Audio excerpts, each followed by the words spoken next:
Welcome to your educational program, The Class. I am your host, Irene Kamau. Construction process is gradual and often takes time into the details to be achieved. In fact, along the way, there is often stiff opposition, possibly from those who believe the process is null and void. The biblical Noah, when he started building the ark, was rubbished by the people who did not believe that the world would be affected by the unending rain for 40 days and 40 nights, even after he warned them. Equally, Steve Jobs, the co-founder of Apple Inc., faced tough opposition with his new ideas that led to the introduction of the Apple products that has later become a brand name in the world even after his death. In the process to inculcate new ideas, there are those who vehemently oppose it, whereas there are others who will dare, implore, experiment and stand with the idea to the latter, no matter what. This is the path that DALC Education took 10 years ago, and things have never been the same, with tremendous revolution in the education sector.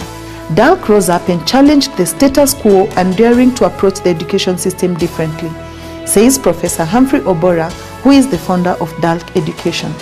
At that time, terms like gift and talent testing were foreign and often easily declared rogue or just impossibilities, he adds. To admit a student using work experience when grades were low or non-existent automatically qualified DALC amongst its critiques as rogue and a fake institution. Terms like credit transfers were strange at that time for the new college to explain.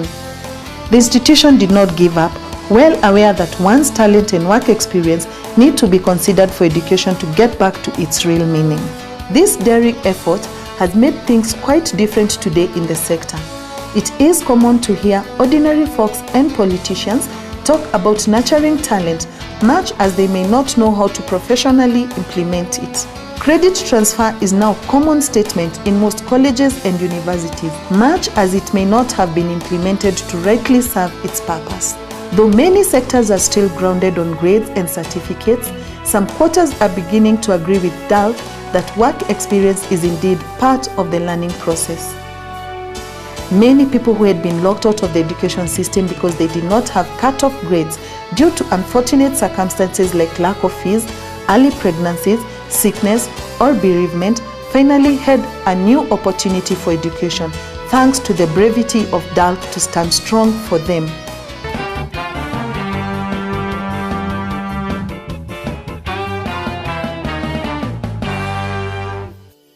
Hello viewers, welcome to our second segment of The Class.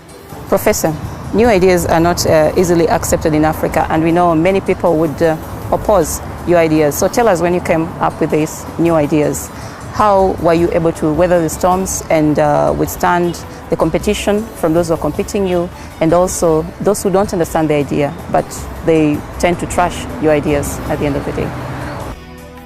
If you know your package at the time of your birth, if you know the reason for which you are brought onto this earth, if you have a vision for what you want to succeed in, and you want to listen to some few people who are criticizing you, yet you also know they have not researched, they don't have any background about what you're doing, then indeed you're a fool.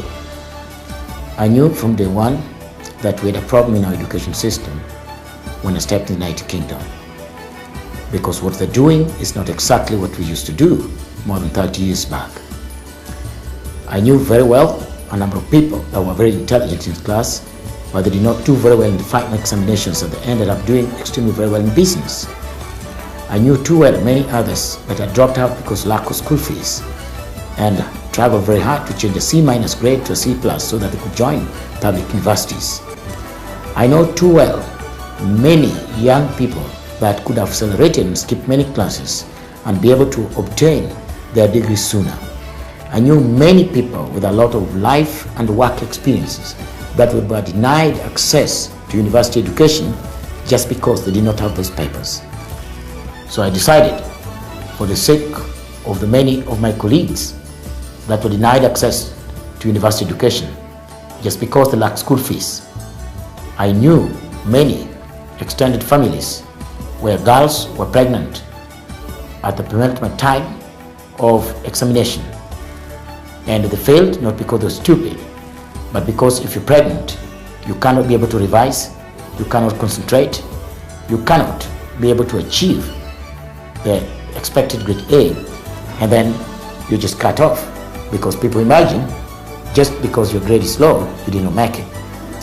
For the sake of my friend who obtained a C- and struggled to use a typewriter to change a C- into C+ so that he could get admission to public university. For the many parents that witness their children commit suicide because their anticipation and aspiration seemed completely locked out. For the many people that gave up, frustrated, started to do other businesses, formed big companies, and the universities were sending their graduates, their master students to them on attachment. Yet when they went to join those universities, they were asked for their papers. For these people, I had a big motivation. I had a big vision for them. I wanted something very different in the education sector. So I decided to start the long, difficult road in terms of making sure that education works on the basis of talents and gifts, that education is also embedded in work and life experience. I thought these were extremely very good and exciting things to deal with. Of course, if somebody walks over to you and criticizes you, tells you that what you're doing is fake and bogus, and that person has not done any single research about that thing, has no knowledge about it, and you're going to pay attention to that guy, I would actually imagine that you're a fool. So, Professor, it is now 11 years since DALC started. What are your achievements? Where is DALC now, and what are some of your students doing? Many parents and students were fortunate to watch this tonight. I need to share with you something very special. When I joined school, the headlines I see in today's newspapers were still there. Thousands to miss Form 1 places, thousands to miss university education. The government is doing everything that they can in their power to make sure that the youth have the jobs. More than 30 years after that, the gap between the rich and the poor is wide. Many youth have no jobs. It is still used as a political tool. In your neighborhood today, a degree and a master's degree holder has no job and is stomaching. You must use a little bit wisdom. If thousands and thousands of graduates are just hanging about, don't you think it's a fraud to those many parents who have sold their land, cattle, and the savings in the bank in the hope that their children, as the government says, are going to get big jobs in the end of that education? I would want to share with you tonight that the future of education has changed. Those with the foresight about it know clearly that there is exactly no education that we're rushing for to push our children into doing known careers. Even in the engineering and the medical fields, things have really changed. We today have education based on talents and someone's gifts. That today you should be able to understand that if a child is good in music, child is good in sport, child is good in any unique way, including sciences and the management programs, that you need to re-evaluate your investment plan in terms of education.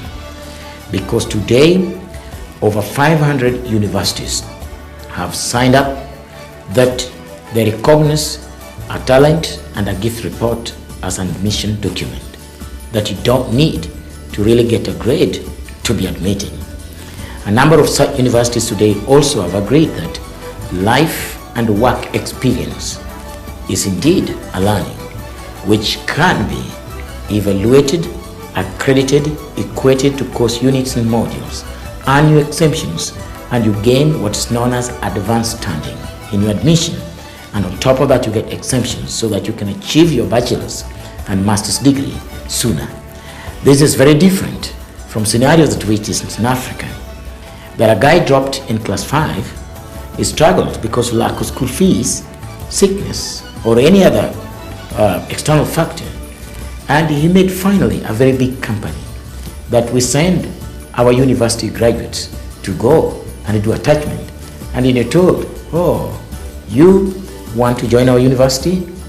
No, we need to look at your grades. I've seen and witnessed A number of parents, grandparents, sit in the class with their grandchildren and their children because they're seeking education. Yet, we're almost out of the 21st century. Does it really mean that we have no new strategies, no new models in terms of learning, in terms of education? I can confirm to you that in my office, I always deal with a number of parents that are rooted in the old and traditional approach of education, in which they keep on insisting that children, although they're endowed with great talent, they still want to push them to do medicine, want to push them to become lawyers. I share the sympathy with those people because they are thinking as though we are 200 years back in the scene of education. Ladies and gentlemen, it is easy to say how one is good in cooking. However, it is the people who eat the food that can only say how tasty and yummy that food is. Sit, relax, and let us listen to some of the DALC Education alumnus. Enjoy. My name is Ali Said Mandri, popularly known as Chef Ali L'artiste. I am Kenya's chef representative and International Hall of Fame. I do travel the world to represent Kenya, of course, as a tourism destination, and a lot that we have in Kenya. I joined DALC in 2010, where it was inevitable for me to get a degree. When you join DALC, they definitely advise you on how you can be able to, of course, transfer your credits. Because DALC is very convenient, it's very flexible, and for me, it was good for me because immediately after work, I would go to college, of course, do my evening classes. I would say the style of learning, or maybe the style of the education in DALC, is totally different, and of course you wouldn't get any other institution that offers the same, because it's more of a lot of projects involved and a lot of research work, which really builds your thoughts and really widens your thought and experience, of course, in the industry. The best choice of a working class person to study. I studied a lot with, of course, grown-ups, and of course that was also a great exposure for me because I studied with a student who is actually 45 to 50 years old, and I'd consider that student as an elder to me, and of course it was great exposure, of course, to myself, and getting to intermingle with the professionals, of course, from the industry and from many other industries countrywide was such a great opportunity for me. DALC has been doing a lot of work for people of Southern Sudan. It has been helping them. Some of them have already graduated and are really involved in the development of Southern Sudan now.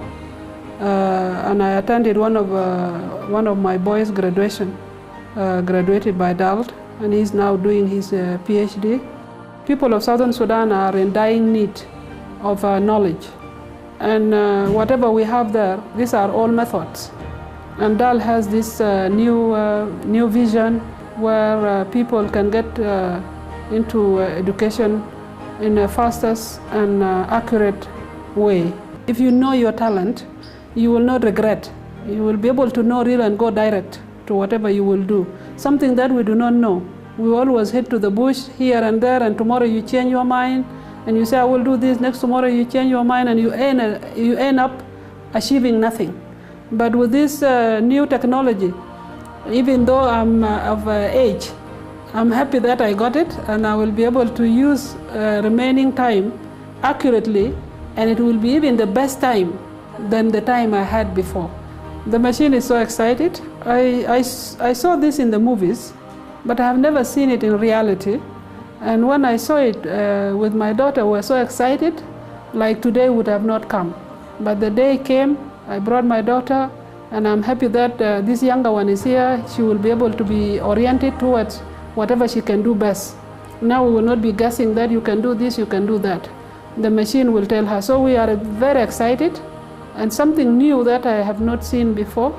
And I'm hoping that you will bring it to Southern Sudan, and especially in my institution in Dr. John Garang International School, to help the adult, not the youngsters. The youngsters will catch up, but the adult who wanted to go into to the market, where they will be able to earn a living faster than what they thought, they are the one who need this machine. It will really help them where they can go. So the machine is really very exciting, very knowledgeable. And I have seen, and what surprises me is that it brings the image, which is not a picture, but it is yourself. And I was very happy to see myself that I'm very straight. There are no bent bones.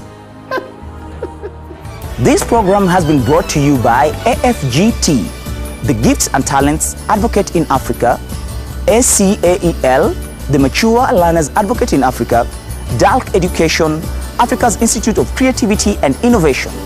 If you or your organization wishes to participate in this program, please write to us, the African Federation for Gifted and Talented. You can also visit the nearest DALC Education campus